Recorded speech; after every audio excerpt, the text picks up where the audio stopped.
Assalamualaikum warahmatullahi wabarakatuh. Perkenalkan, nama saya Siska Pratiwi Tambunan dari kelas Perbankan Syariah 5C UWSU Sumatera Utara. Nah, kali ini saya akan menjelaskan rangkuman dari materi-materi pembiayaan. Dan cekidot.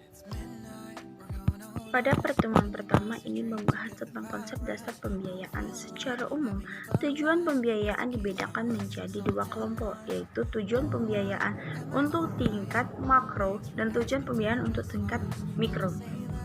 Secara makro, pembiayaan bertujuan untuk meningkatkan ekonomi umat, ketersediaan dana bagi peningkatan usaha, dan yang ketiga meningkatkan produktivitas, yang keempat membuka lapangan kerjaan baru, yang kelima terjadi distribusi pendapatan.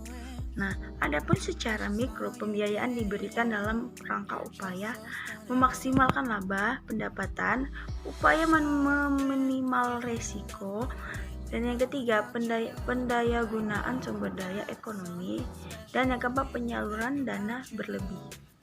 Seperti itu. Dan pertemuan kedua, pada pertemuan ini membahas tentang jenis-jenis pembiayaan.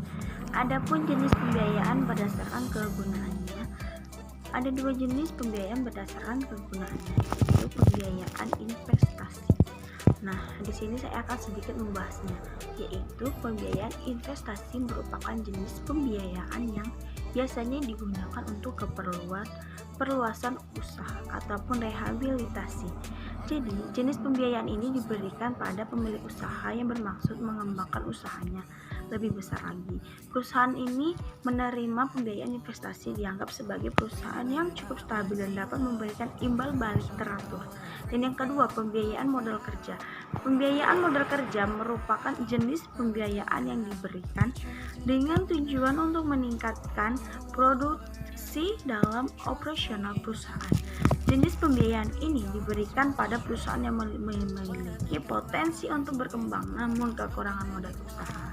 Misalnya perusahaan rumah tangga, pembuatan tas yang memiliki banyak pesanan namun tidak berpenuhi karena kurangnya modal untuk membeli bahan baku atau mesin jahit. Pada pertemuan ketiga tentang prinsip-prinsip pembiayaan pada perbankan. Dalam melakukan penilaian permohonan pembiayaan bank syariah, bagian marketing harus memperhatikan beberapa prinsip utama yang berkaitan dengan kondisi secara keseluruhan calon nasabah. Pada pertemuan kelima tentang tahapan keputusan pembiayaan atas hasil laporan.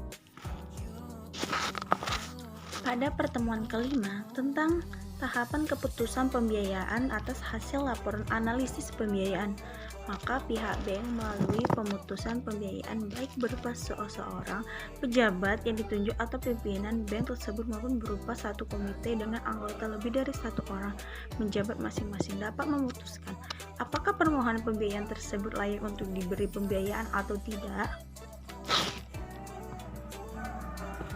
Dan kesimpulan ketujuh, analisis aspek yang tergolong sesuai kebutuhan dan keinginan calon nasabah. Apabila terlihat kesimpulan yang ketujuh, analisis aspek yang tergolong sesuai dengan kebutuhan dan keinginan calon nasabah. Apabila terlibat dalam kali ini rangkuman yang terakhir pada pertemuan yang ke-9, yaitu analisa kualitatif dan kuantitatif. Analisa kualitatif aspek yuridis. Yang pertama, legislatas memohon pada pertemuan terakhir, yaitu pertemuan yang ke-9, analisa kualitatif dan kuantitatif. Analisa kualitatif aspek yuridis. Yang pertama, legalitas permohonan yang meliputi surat permohonan pembiayaan, checklist dokumen. Yang kedua, legalitas subjek pembiayaan meliputi KTP, KK, akta nikah. Dan yang ketiga, legalitas usaha meliputi SIUP, SITU, CEDP, izin konstruksi, dan lainnya. Kemudian kajian syariah, di mana dipastikan bahwa usaha tidak melanggar prinsip-prinsip syariah, aspek manajemen susunan kepengurusan. Riwayat perusahaan dimulai dari tahun berdirinya perusahaan hingga sampai perusahaan bisnis yang telah dijalankan, manajemen perusahaan. Thanks for watching.